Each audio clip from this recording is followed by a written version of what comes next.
Lebanon ini masyarakatnya kuat. Jadi kalau ada sebuah jembatan dibom oleh Israel, hancur, masyarakat itu saweran untuk membangun jembatan itu.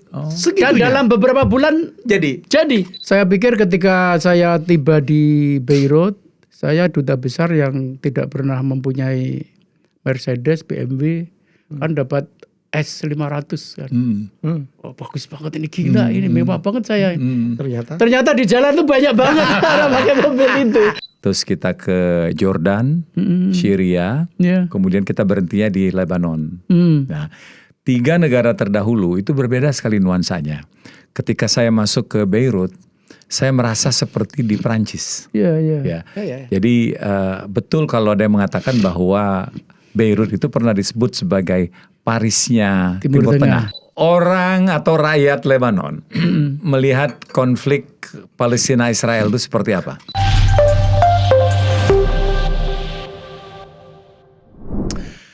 Halo Indonesia, saya Tantowi Yahya, kembali lagi mengawal Anda bersama adik saya Helmi Yahya di Yahya and Yahya with the Ambassadors. Nah, dubes berikut yang akan kami ajak ngobrol, kita bongkarlah ya masa dia bertugas sebagai duta besar luar biasa dan berkuasa penuh Republik Indonesia untuk sebuah negara. Kalau saya sebut, pasti impresi Anda, ini negara kusut. Karena ribet, nggak jauh dari perang. Tapi sahabat saya ini 6 tahun loh di situ. Betah dan makin cerah, mukanya makin seger ya. Nah, kita berkesempatan bangga sekali bisa mengundang Dubes LBBP RI untuk Lebanon, Duta Besar Yang Mulia Hajranto Tohari. Assalamualaikum Pak Dubes. Waalaikumsalam. Ini bukan hanya Dubes Mi, senior saya di Golkar dan senior saya di Komisi 1. Nah, jadi kalau tapi nggak ketemu saya waktu saya TVRI ya? Sudah ketemu. Untung nggak ketemu. Jadi saya salah satu itu di MPR ya. MPR. Waktu itu saya wakil ketua MPR waktu ketuanya Pak Taufik. Jadi salah seorang yang menginspirasi saya untuk duduk di Komisi 1 waktu itu di Golkar adalah beliau ini. Dan ya syukur alhamdulillah cita-cita saya itu terjadi. Saya hampir 2 periode di Komisi 1 mengikuti jejak beliau. Saya duluan jadi dubes, baru beliau. Ya, biasanya junior lebih cepat sukses.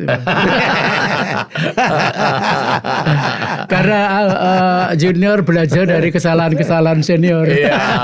Pak, aku nembak aja Pak. Bapak kenapa sih Beirut konflik ya Pak, kota konflik, tapi Bapak lama 6 tahun. Karena mungkin saya dengar itu tempat kota di mana wanita-wanita tercantik dunia ada di Beirut. Itukah alasannya Bapak betah? Saya rasa salah satu di antaranya. Itu kan ada PMO di kalangan anak-anak muda di Beirut itu.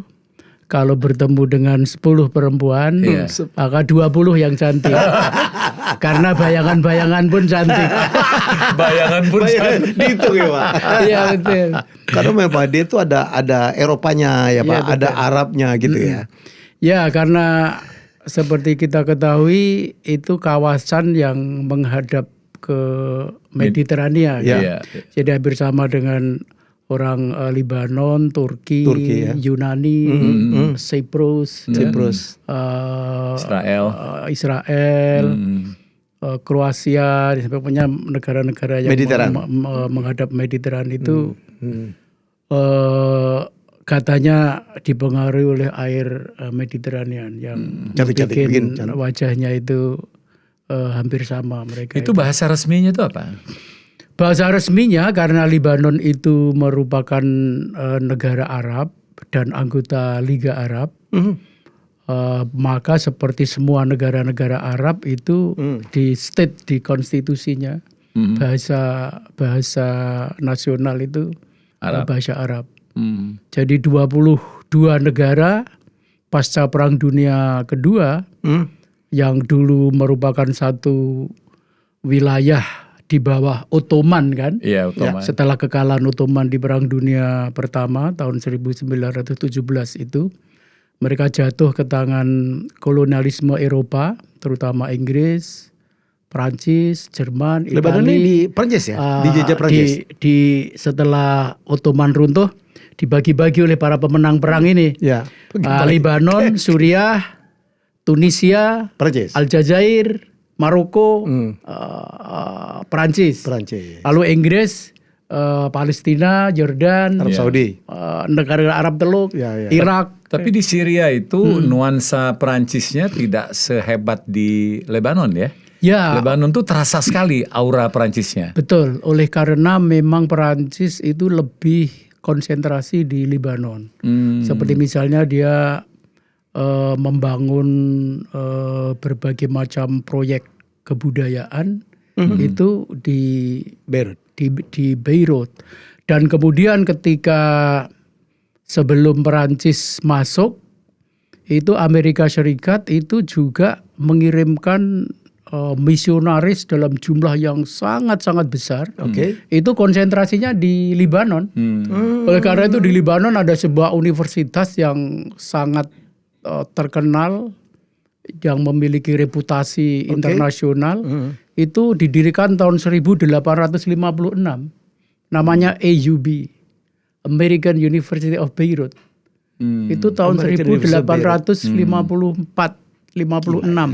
Bayangkan itu ketika kita masih di bawah Belanda dan belum mendirikan universitas. Pemerintah kolonial Belanda belum mendirikan universitas karena Stovia itu baru tahun 1900. Warga kita ada berapa di sana?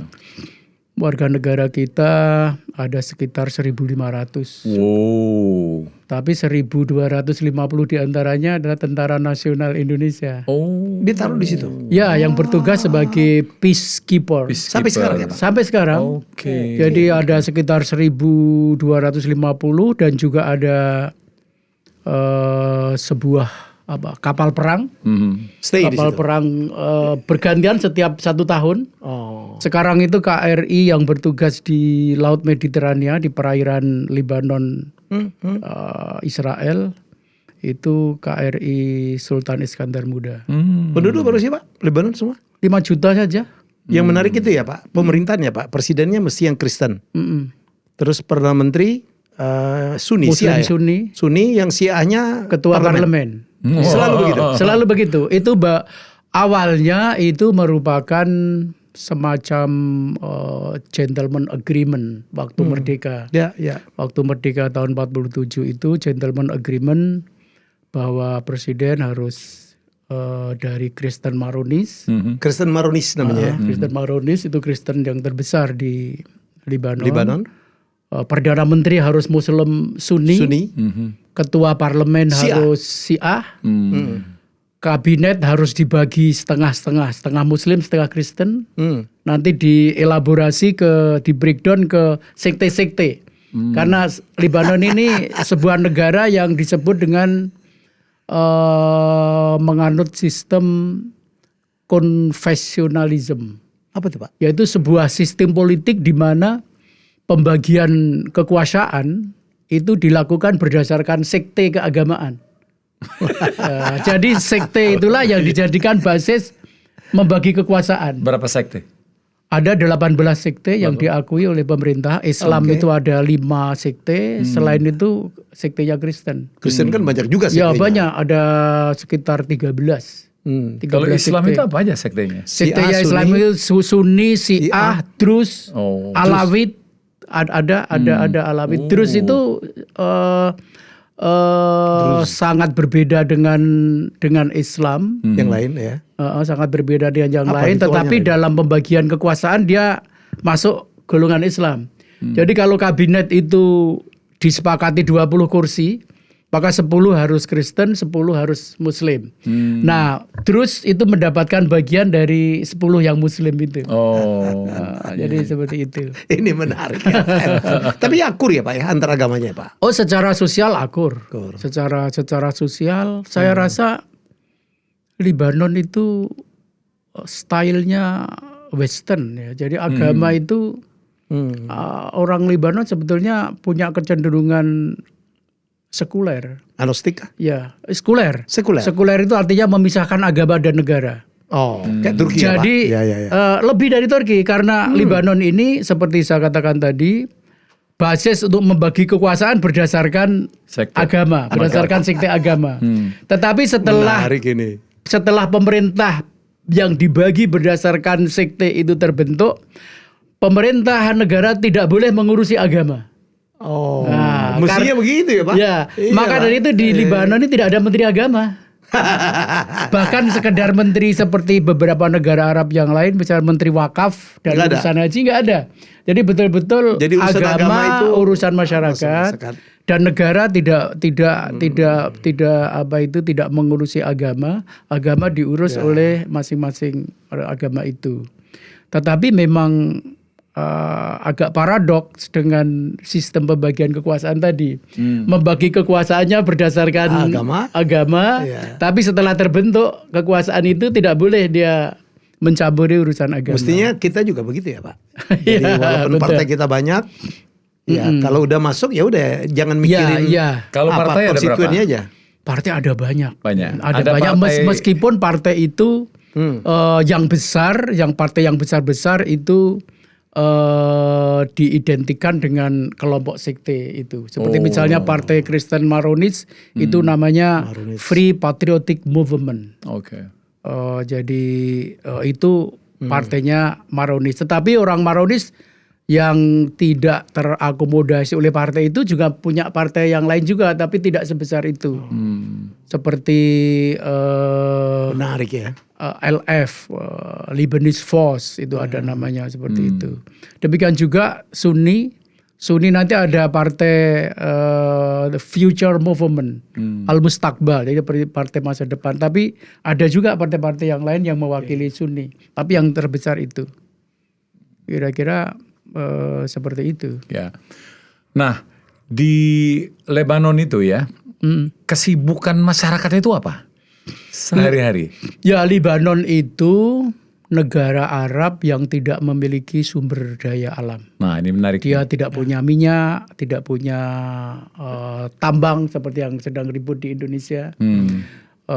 Juga negara yang sangat terbatas resources yang dimilikinya. Karena itu 82% itu impor.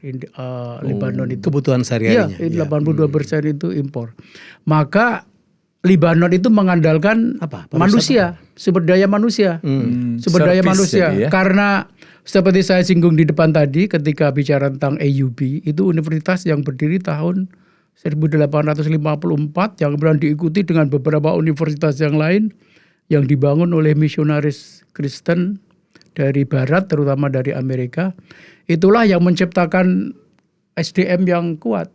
Maka rata-rata pemimpin-pemimpin Arab itu bahkan Arab dan sekitarnya, baik itu politisi, bankir, profesi-profesi modern, itu lulusan AUB.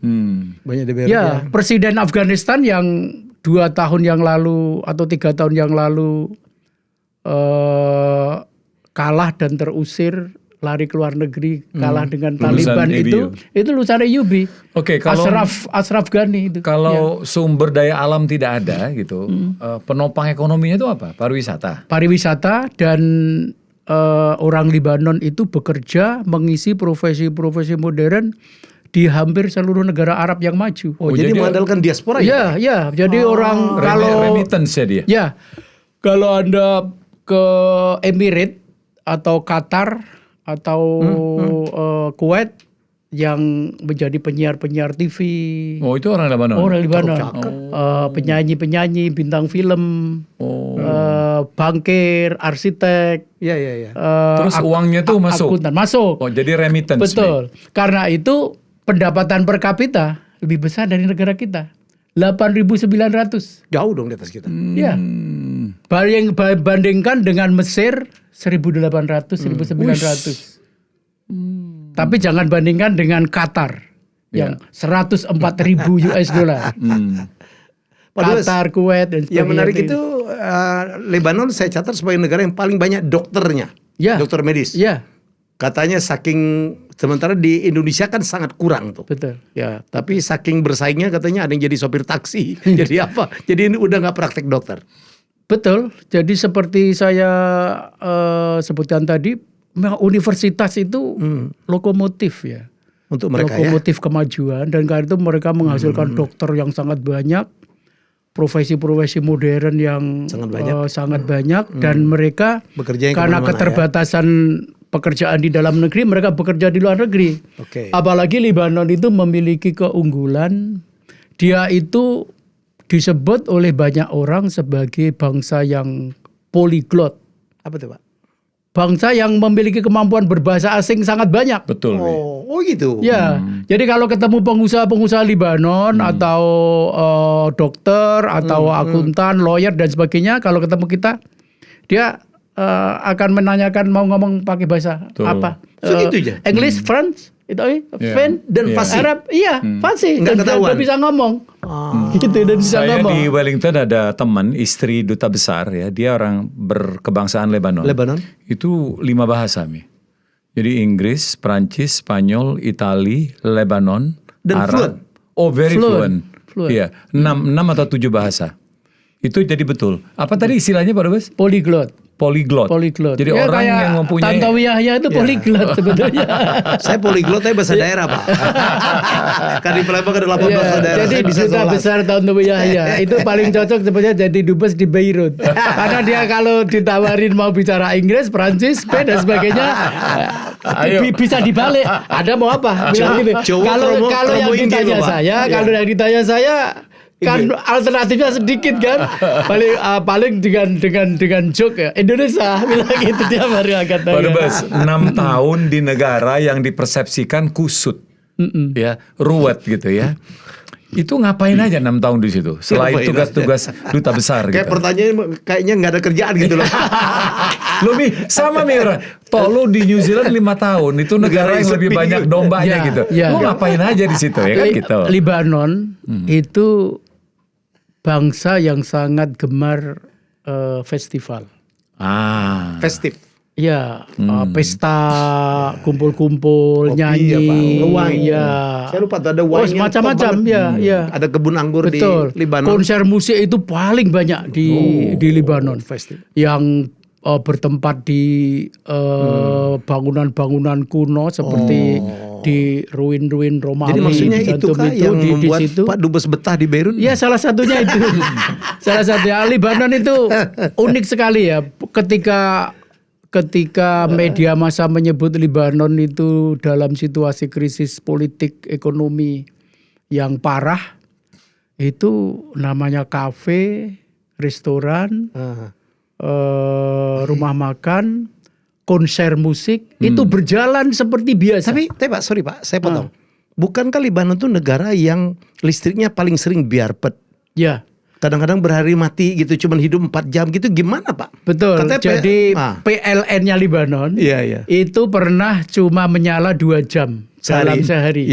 Dalam 24 jam sementara banyak pesta Pak. Itu mereka memiliki genset sendiri yang besar-besar itu. Ini menarik loh. Jadi Lebanon itu juga kalau dilihat dari perspektif politik itu sebuah negara yang anomali banget ya. Masyarakatnya kuat, negaranya lemah. Kan ada teori negara itu, kalau sebuah negara itu negaranya kuat, rakyatnya lemah, yang terjadi adalah otoritarianisme. Tapi kalau negara itu negaranya lemah, masyarakatnya kuat, itu anarki. Lebanon ini masyarakatnya kuat. Jadi kalau ada sebuah jembatan dibom oleh Israel, hancur, masyarakat itu saweran untuk membangun jembatan itu. Dan dalam beberapa bulan jadi. Negaranya tidak, karena negaranya lemah, maka dia tidak punya keberanian, kemauan dan kemampuan untuk meningkatkan, menarik pajak. Menarik. Karena kalau dia memutuskan mau menarik pajak, udah diprotes, udah demo, nggak jadi.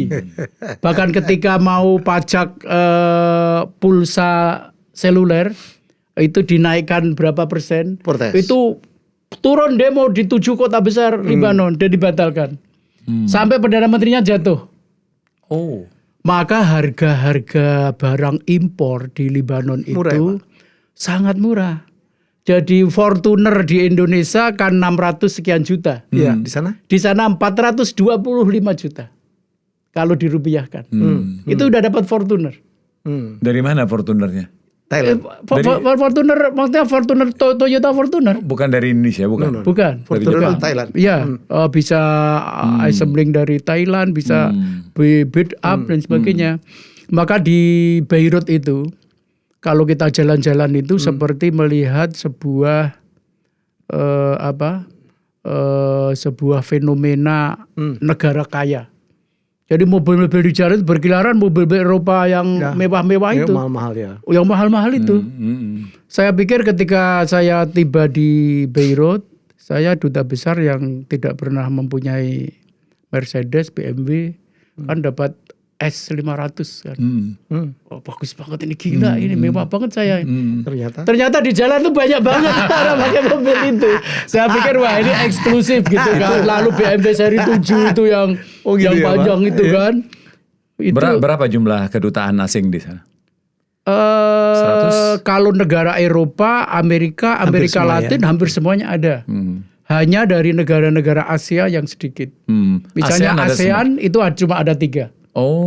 Tapi kalau Eropa, Amerika Latin, negara-negara yang saya nggak tahu namanya ada. Jadi duta hanya ada besarnya. Indonesia, Filipina, Malaysia. Malaysia. Kenapa Pak? Kepentingan bilateralnya nggak banyak ya Pak? Antara Saya negara rasa Asia. Lebanon itu negara yang sangat Western, jadi orientasinya memang ke Barat. Orientasinya ke Barat, rakyatnya juga kalau sekolah juga ke Barat, ke Eropa, ke Amerika, karena juga sangat dekat. Beirut ke Damaskus? Cyprus itu naik pesawat cuma 25-30 menit. Ke Damaskus? Ke Damaskus naik mobil 1,5 jam. Ke Istanbul itu cuma 1,5 jam. Ke Athena itu kurang dari 2 jam. Jadi Bapak sebut tuh kota-kota tertua di dunia semua tuh Pak? Iya. Ibu kota tertua itu kan Damaskus, Betul. ya kan? Iya. Beirut termasuk. Ya. Jadi Beirut pada waktu kekhalifahan Islam Bani Umayyah, ibu kotanya kan di Damaskus. Damaskus. Itu Beirut cuma jadi tempat Persinggahan? tempat persinggahan, transit. Kita buka perwakilan itu tahun berapa? Tahun 96 kita duta besar sendiri. Sebelumnya dirangkap dari Mesir, Suriah. dari Suriah. Dari Suriah. Tapi hubungan bilateral dengan Indonesia sudah sejak tahun awal-awal kemerdekaan kita. Karena Lebanon itu termasuk salah satu di antara beberapa negara Arab yang memberikan pengakuan terhadap kemerdekaan Indonesia yang pertama. Pak Dubes, apa pertimbangan kita menjadikan Beirut itu punya KBRI sendiri? Tahun 96 itu. Saya rasa secara historis karena Lebanon itu negara yang punya nilai penting bagi Indonesia dalam hal pengakuan kedaulatan. Dia itu 3 negara Arab, 3 negara pertama yang mengakui kemerdekaan Indonesia bersama-sama dengan Mesir. Mesir. Bersama-sama dengan Mesir. Mesir, Suriah, Lebanon. Ya. Jadi pertimbangannya historis ya? Historis seperti itu. Kalau dari sudut perdagangan? Perdagangan surplus besar bagi Indonesia karena Lebanon itu negara yang 82% jasa impor. Lebanon tidak memiliki kerjasama pengiriman tenaga kerja domestik dari Indonesia. Jadi TKW tidak ada karena memang Lebanon ketat, sangat ketat itu, sangat ketat. Dan hanya profesi-profesi modern pekerja Indonesia seperti di telekomunikasi, di beberapa industri, dan juga Spa Bali. Spa Bali itu terkenal. Ada banyak itu. Selain itu kita ngekspor apa ya Pak ke Lebanon Pak? Kertas. Kertas. Mobil. Jadi ada mobil Innova. Dan yang lebih kecil dari Innova apa? Avanza. Itu jadi taksi yang di daerah-daerah. Itu banyak pakai itu ban mobil, seafood juga. Itu dari Indonesia. Terutama yang paling menarik itu kertas. Jadi lebih dari setengah kebutuhan kertas Lebanon itu dari Indonesia. Tapi kemudian nanti Lebanon itu mengirimkan balik kertas itu setelah ditulisi untuk di recycle. Jadi buku, bukan jadi buku. Karena Pak Helmi, saya rasa hampir 80% kitab-kitab berbahasa Arab yang konsumennya itu perguruan tinggi agama, pesantren-pesantren, kitab-kitab klasik Arab yang dipelajari pesantren termasuk Al-Quran, itu 80% itu dicetak oleh penerbit dan penerbit percetakan di Beirut. Iya. Di Beirut. Jadi kitab-kitab klasik itu cetakan Beirut. Iya. Karena memang Beirut itu pernah beberapa kali menjadi ibu kota buku internasional. Oh. Ya. Tapi ada sebuah pemeo lucu lagi itu soal buku itu. Jadi orang bilang orang Mesir menulis kitab, orang Libanon yang mencetak kitab itu, dan orang Irak yang membaca kitab tersebut. Karena 95% kitab yang diproduk oleh Libanon itu untuk konsumsi luar, termasuk ke Indonesia. Jadi orang Indonesia itu mengirim kertas kosong dengan harga kertas kosong. Ketika kemudian dikirim balik ke Indonesia sudah jadi kitab, harganya berlipat-lipat gitu. Bangsa asing yang banyak tinggal di Lebanon itu orang Barat. Orang Barat. Perancis, ya. Terutama Perancis, Amerika. Karena Libanon itu meskipun tidak diakui secara resmi, negara yang menganut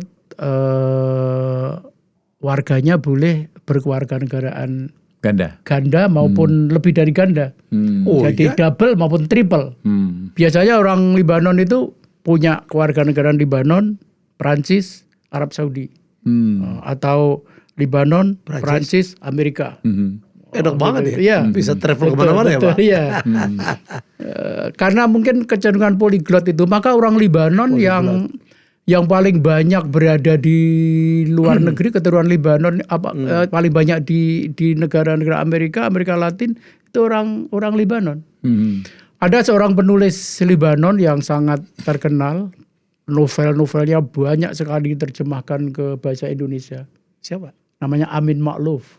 Amin Makhlouf. Dia Amin Makhlouf ini belum pernah mendapat Nobel tapi beberapa kali dinominasikan. Dia itu mengatakan bahwa orang Libanon itu bermimpi di Libanon. Tetapi dia mewujudkan mimpi-mimpinya itu di Amerika Latin. Gitu. Di Brasil, di orang-orang keturunan Libanon banyak yang menjadi presiden di Amerika Latin. Oh ya. Dulu ada presiden Brasil namanya Temer, itu orang Libanon. Orang Libanon. Ya. Oke. Orang terkaya di Meksiko namanya itu Carlos. Jadi lupa saya. Carlos Helu. Itu orang Libanon. Oh. Orang Libanon. Iya, Carlos Slim Helu. Carlos Slim. Iya. Salim. Slim itu Salim. Arabnya itu Salim. Carlos Slim. Itu Libanon. Shakira penyanyi itu Libanon. Iya. Ya. Main bola juga banyak kayaknya orang pemain bola orang Lebanon ini. Dia tidak begitu ini. Tidak terlalu gitu. Karena bolanya kuat nih. Kuat. Indonesia pernah bertanding dengan Libanon 5-0. Iya. Dibantai. Iya. Jangan dibantai lah. Ketinggalan. Iya, ketinggalan. Yang jelas Khalil Gibran adalah Libanon. Makamnya juga di Libanon dan dia keluarganya lalu membuat sebuah museum yang ramai juga dikunjungin ya Pak. Gimana? Ramai juga dikunjungin ya. Oh iya. Ya para penghayat sastra ya. Mereka yang memberikan apresiasi tinggi sastra itu banyak berkunjung. Tamu-tamu Indonesia banyak yang ini namanya di Bishari ya, di sebuah Pak Dubes, tahun 2015 saya bersama dengan anggota Komisi 1 itu berkunjung ke negara-negara di kawasan tersebut. Kita masuknya dari Mesir, terus kita ke Jordan, Syria, kemudian kita berhentinya di Lebanon. Nah, 3 negara terdahulu itu berbeda sekali nuansanya. Ketika saya masuk ke Beirut, saya merasa seperti di Perancis. Iya. Jadi betul kalau ada yang mengatakan bahwa Beirut itu pernah disebut sebagai Parisnya Timur Tengah. Iya, betul. Dan itu terasa dari masyarakat yang kebanyakan tuh bisa berbahasa Perancis. masakannya Mediterranean, Betul. ya. Ya. Alamnya itu kombinasi Arab dengan Perancis, jadi unik. Betul. Nah sayangnya Pak Dubes, tidak banyak yang ingin berkunjung ke Beirut. Saya rasa nggak ada. Orang Indonesia kalau ke Timur Tengah pasti itu ke Mesir. Kairo, ya, Mi, ya. Terus ke Dubai. Jordan karena pengen ke Petra, ya. Yang lain itu nggak. Nah, menurut Pak Dubes ya, mengapa pariwisata Beirut yang menarik itu punya nilai sejarah, keindahan, eksotisme itu tidak mereka jual? Apakah karena pemerintahnya lemah sebagaimana disebut oleh Pak Dubes tadi? Saya rasa perwakilan-perwakilan Libanon di berbagai negara, termasuk di Indonesia, itu kurang Aktif, ya? kurang aktif menjelaskan situasi di Libanon. Karena itu maka kesan yang dimiliki oleh setiap orang tentang Libanon seperti yang Anda sampaikan tadi, jadi kusut, tidak aman. Penuh dengan konflik. Padahal ya aman, apalagi dari perspektif kriminal ya, kriminalitas. Itu hampir zero Libanon itu. Karena kaya semua. Iya. Libanon itu Income per kapita perempuan berjalan tengah malam sendirian itu aman-aman saja kalau dari kriminalitas. Tidak pernah ada kejadian misalnya mobil dipecah kacanya. ya karena kaya semua kali Pak. pencopet, Nggak ada orang miskin tidak, di sana ya. tidak. Jadi semua apa yang sifatnya itu berbahaya di Libanon itu politik. Jadi politik termasuk misalnya terjadi pembunuhan politik. Jarang sekali pembunuhan karena Kriminal motivasi biasa, ya. merampok dan sebagainya itu selalu politik. Ada orang ditembak kepalanya misalnya. Itu Motifnya orang, politik. ya, orang yang sangat kritis pada kelompok yang lain. Tapi kan berapa kali kena perang ya Pak? Oh, iya. Dulu Beirut pernah hancur betul, ya kan? Betul. Perang Teluk, perang sekarang dengan Israel. Ya, termasuk perang saudara juga. Perang saudara itu tahun 75 sampai 89. Yang didasarin agama. Ya sebetulnya bukan perang berdasarkan agama, tetapi karena Politik. sistem sektarian itu akhirnya ya terbawa ke arah sana. Tetapi kemudian setelah 89 apa yang tadi saya sebut dengan gentleman agreement yang tadinya cuma kesepakatan antar bapak bangsa pada awal kemerdekaan, setelah perang saudara berakhir tahun 80-an itu, kemudian mereka menyepakati sebuah dokumen yang disebut dengan deklarasi Taif yang dipimpin oleh Arab Saudi. Oh, di Taif malah. Ya, di Taif, dikumpulkan di Taif. Lalu apa yang menjadi gentleman agreement itu masuk konstitusi. Jadi sistem sektarianisme itu sekarang konstitusional. Dulu cuma gentleman agreement, setelah perang saudara itu konstitusional. Nah, kembali ke itu tadi, maka sebetulnya sedikitnya orang yang berkunjung ke Libanon dari Indonesia karena memang image seperti itu. Itu hampir sama dengan orang Libanon yang polyglot itu kan banyak membaca media. Itu juga sebagian besar mempunyai gambaran Indonesia itu negara yang tidak aman, tapi dalam pengertian bencana alam. Jadi awal-awal saya di sana itu selalu gunung meletus di mana banjir banyak sekali, dan ketika saya katakan jauh-jauh itu, terus saya bilang itu hampir sama dengan negara Anda di Indonesia. Itu perang lagi di mana? Jadi bencana di mana? Padahal itu bencana alamnya Indonesia sebuah negara yang sangat luas dan sebagainya. Jadi saya perlu kampanye di Libanon ini bahwa memang Indonesia itu termasuk ring of fire kan, tetapi tidak sedahsyat pemberitaan tentang bencana alam itu. Nah, itu yang membuat orang segan untuk ke Libanon. Bahkan Pak Tantowi Yahya dan Mas Helmi, di Kemlu itu juga Libanon itu termasuk negara yang sedikit diminati oleh para diplomat. Ya, sampai kemudian kita usulkan Helmi aja. Maksudnya diplomat untuk menjadi staf di KBRI dikirim ke KBRI Beirut itu tidak jadi pilihan. Padahal di antara negara-negara Arab yang lain, cantik banget ya. TPLN Libanon itu paling tinggi daripada negara Arab yang lain. Tetangga Libanon namanya Suriah, itu TPLN-nya itu 6.000. Mungkin diterangin Pak, TPLN tunjangan tunjangan pendapatan luar negeri. Iya. Libanon itu 8.000 per bulan. Iya. Suriah itu 6.000. KC 2000. Lumayan tuh Pak ya. Jadi kayak negara Eropa saja itu. Karena standar hidupnya memang tinggi ya. Jadi mungkin tingkat kemahalan yang ini. Saya rasa setelah nonton tayangan ini ya, banyak teman-teman di Kemlu itu yang mulai berubah pikiran ini ya. Ya. Oh iya. Kalau kan tinggal di Suriah, setelah tugasnya di situ, saya Pak. tinggal bertugas di Lebanon kira-kira 2 tahun. Tahun ketiga itu Lebanon kata staf-staf saya sudah jadi pilihan.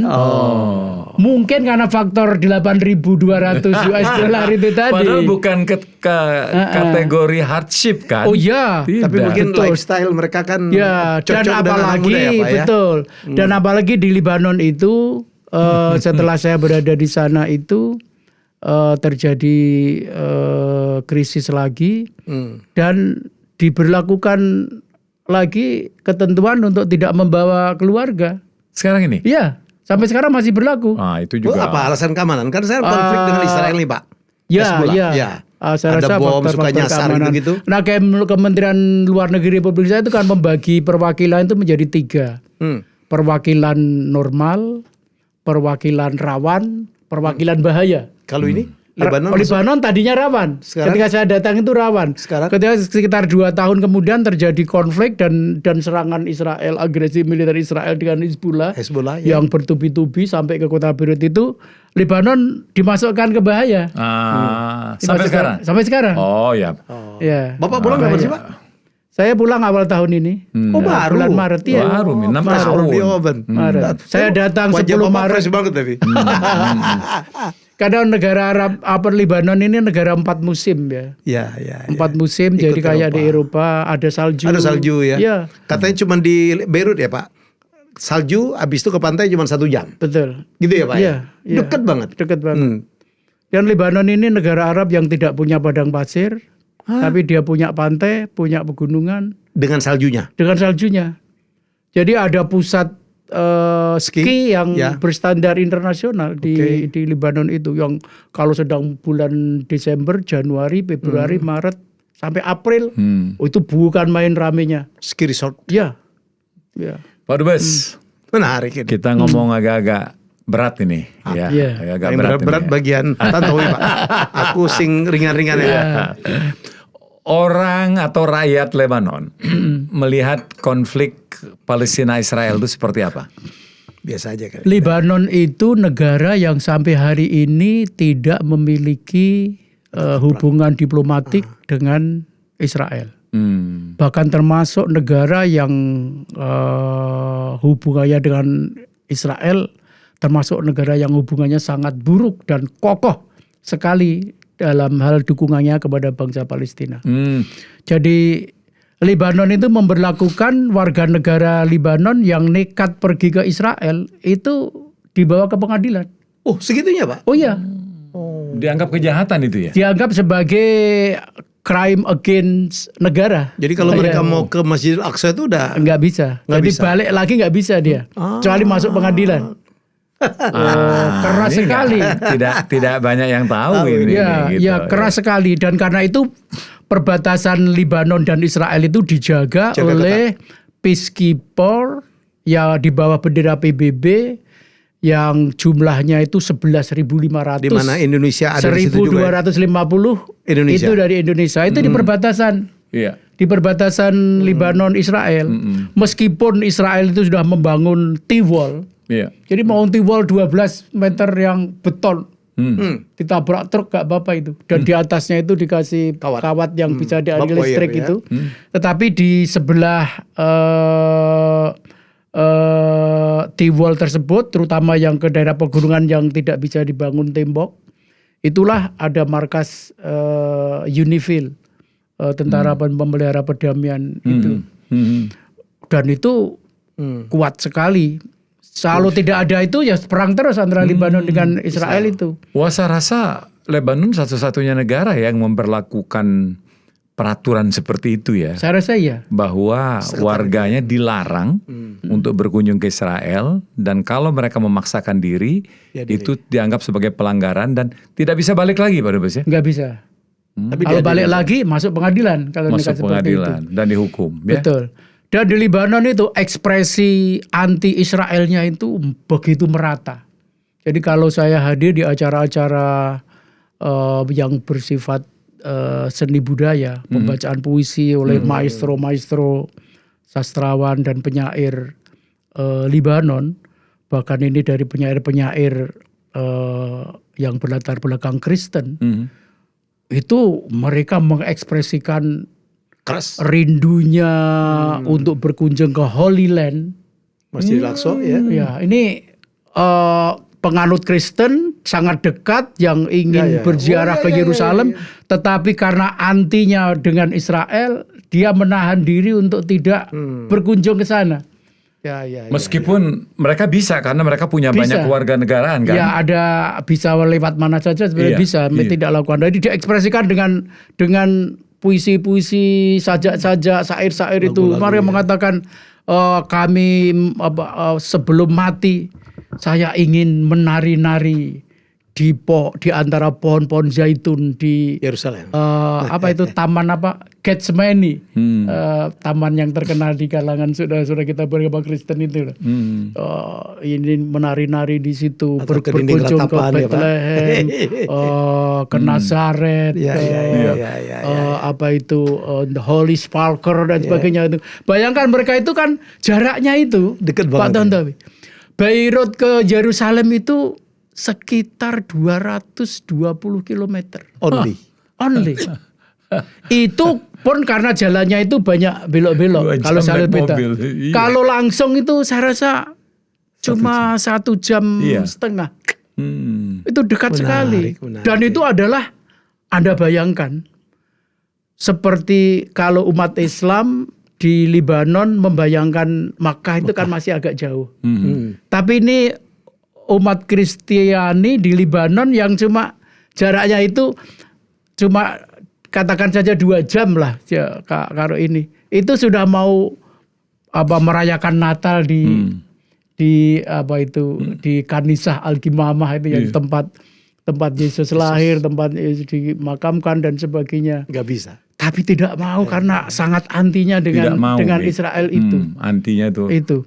Nah, ini memang unik orang Arab ini. Orang Arab itu tidak mau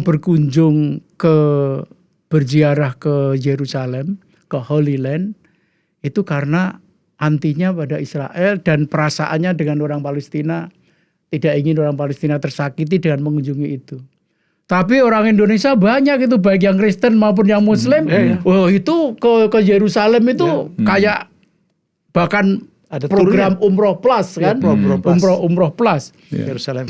Dan setiap tahun itu ribuan dari saudara-saudara beragama Kristiani berkunjung ke Yerusalem dari Indonesia. Yang itu tidak bisa atau tidak mau lakukan oleh orang-orang Kristen Lebanon. Itu menarik karena ini, Mas. Pejuang-pejuang Palestina awal sebelum munculnya Yasser Arafat. Al-Fatah.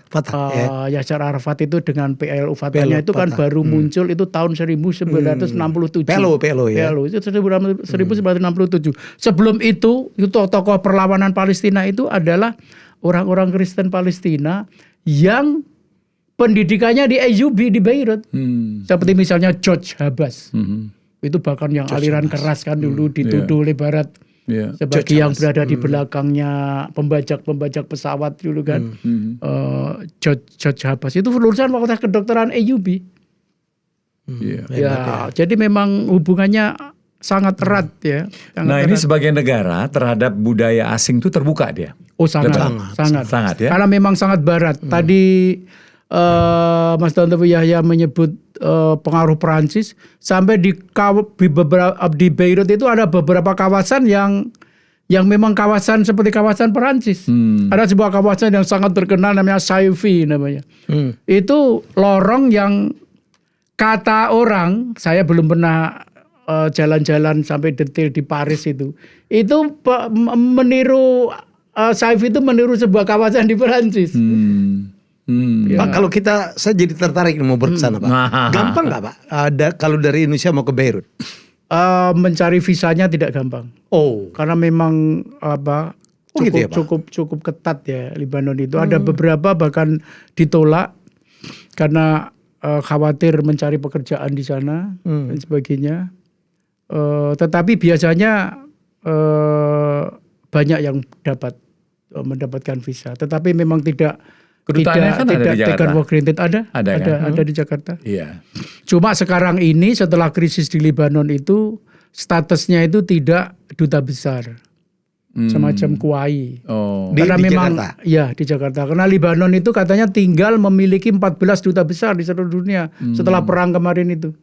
Perang dengan Israel kemarin. Iya, perang dengan Israel itu membuat ekonomi Libanon sangat berat sehingga kemampuan untuk mengirimkan duta besar itu menjadi sangat terbatas dan kemudian dikurangi.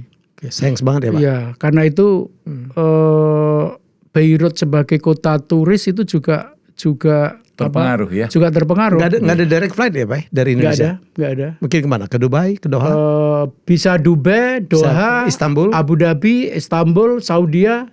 Oke. Ya. Jadi kalau kita pakai Turkish Air ya Istanbul, kalau pakai Emirates Dubai, pakai Qatar Airways Doha, pakai Etihad Abu Dhabi, pakai Saudi Jeddah. No direct flight Nggak ada. dari Karena itu Indonesia. tiketnya mahal. Kalau kita berbicara aliansi, negara terdekat dengan Lebanon itu dalam konteks politik itu siapa? Syria Kalau kan? naik turun dengan Suriah karena karena Suriah dan Libanon itu sama-sama di bawah Perancis dan aspirasi untuk menjadi satu negara sebetulnya cukup besar. Pernah ada? Pernah ada dan disebut dengan Syria Raya, Great Syria. Ya, Great Syrian itu Libanon dan pernah 50.000 tentara Suriah berada di Libanon sampai kemudian terjadi konflik di antara dua negara dan kemudian ada demo besar-besaran dan saya rasa didukung Barat dan kemudian tentara Suriah 50.000 itu dicabut dari Libanon. Dan perlu diketahui juga rezim Suriah yang baru saja jatuh, Presiden Bashar Assad yang kemudian mengungsi ke Moskow itu, dia bertahan itu karena ditopang oleh Hizbullah Libanon yang dikirim di Suriah. Ketika Libanon mengalami serangan habis-habisan dari Israel, Hizbullah itu ditarik pulang, jatuhlah Bashar Assad. Dulu ada dinasti Gemayel ya, Pak ya? Ya. Itu salah satu great family clan yang cukup terkenal namanya Gemayel. Gemayel ya. Dan ini non muslim ya, Pak ya? Non muslim. Padahal namanya Bashir gitu. Ya, namanya Basir, Amin. Jadi Amin Gemayel saya beberapa kali bertemu. Amin Gemayel itu adalah kakaknya Basir Gemayel. Basir Gemayel dulu terpilih presiden, baru 2 bulan dia dibom lalu meninggal, diganti kakaknya. Jadi Sulaiman Franji itu semua keluarga dari Kristen Maronis. Namanya nama Islam Sulaiman Franji. Keluarga Franji, keluarga Gemayel, keluarga Khoury, Maluf ya. Ya, itu keluarga dinasti politik nih, Pak. Kalau Amerika kayak Kennedy nih, Pak. Ya, betul, kayak apa itu Brahmin di Amerika ada Brahmin Amerika, ini Brahmin Libanon, Brahmana dan sampai sekarang namanya parlemen, wali kota, menteri, keturunan mereka itu ya keluarga tersebut. Pak Dubes, saya kan aktif di Kadin, di Apindo gitu ya. Kalau kita melihat peluang bisnis buat pengusaha kita itu apa dengan Lebanon itu? Libanon itu butuh apa dari kita, Pak? Sebetulnya Libanon itu negara yang selama ini tidak melakukan industrialisasi. Karena no manufacturing. Merasa punya uang, beli saja, impor saja. Akhirnya Libanon itu lemah sekali dari sudut itu. Nah, kalau Indonesia bekerja sama dengan Libanon, saya rasa peluang itu yang paling besar menurut amatan saya. Untuk misalnya menawarkan pembangunan industri di Libanon, karena sebetulnya sumber daya manusianya ada, tapi mereka lebih suka bekerja ke pupuk kerja keluar.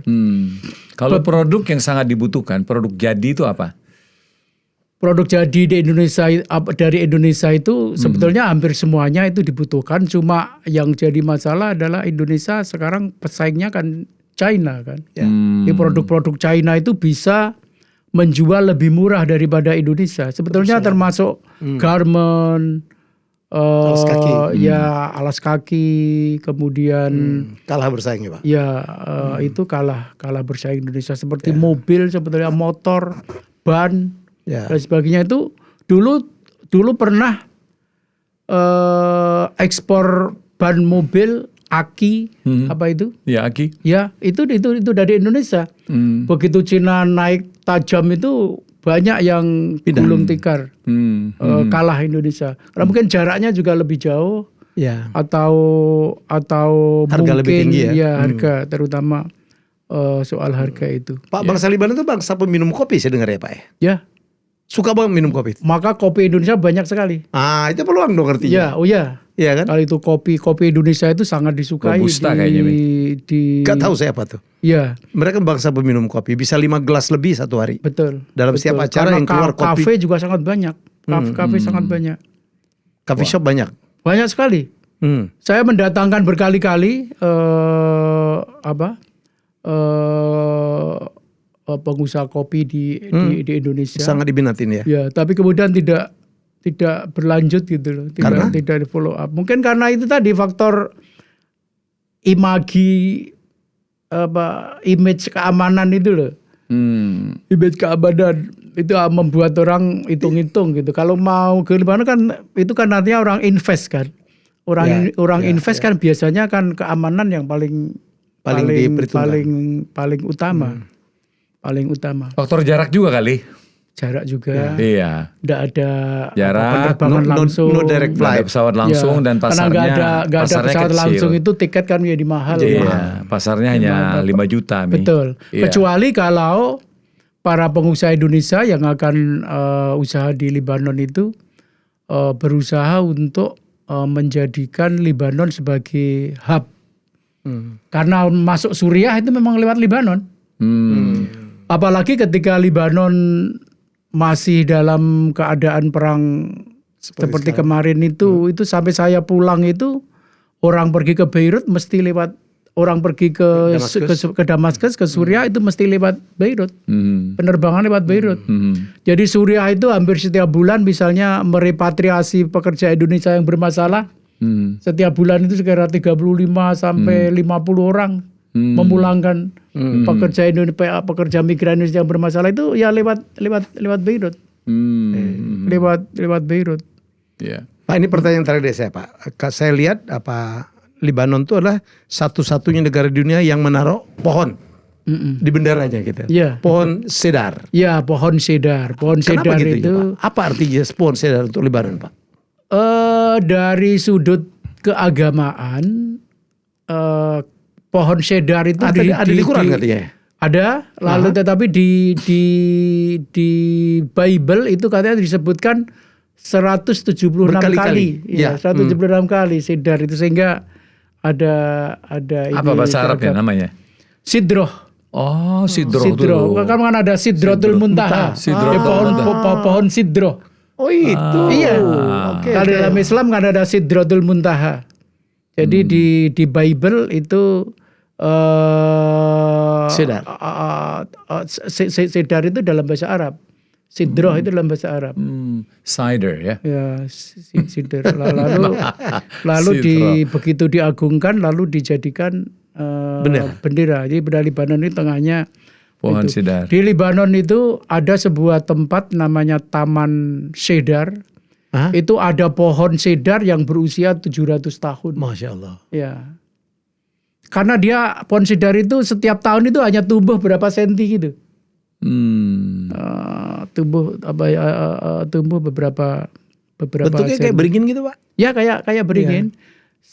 Daunnya itu sebenarnya kalau daun berdiri sendiri itu mirip dengan bendera Kanada itu apa? Maple. Maple, ya kayak gitu ya. Merah pula kan benderanya. Tetapi itu kan satu daun. Ya. Kalau Libanon satu pohon. Salah satu pohon pohon cedar itu. Ya. Sejauh apa mereka mengenal Indonesia? Indonesia, saya rasa mereka mengenal Indonesia terutama dari pasukan pemelihara perdamaian. Oh iya, betul. Dan ada kapal perang Indonesia yang berada di pelabuhan Beirut yang setiap hari patroli di situ. Itu juga sangat aktif, kita mengundang pelajar, mahasiswa untuk berkunjung ke kapal itu, dan kapal itu cukup besar, dan kapal tersebut yang di Indonesia itu bukan kapal perang terbesar, kira-kira menengah ya kapal itu kan, dengan 120 tentara. Dipimpin oleh seorang letnan kolonel, 120 lengkap dengan persenjataan itu. Itu kalau saya kelaskan, membuat kelas kapal perang 1 sampai 10, lalu kapal perang Indonesia yang bertugas setiap tahun lalu berganti. Kadang-kadang SIM, Fran Kaisiepo, kadang KRI Dewa Ruci, KRI Sultan Hasanuddin dan sebagainya. Itu kalau saya kelas 1-10 itu kira-kira kapal perang itu di kelas 6 gitu. Kelas 6. Jadi bukan kapal perang yang besar. Kelas 10-nya kapal Indo Amerika lah. Gitu. Itu kapal perangnya Libanon itu di kelas 2.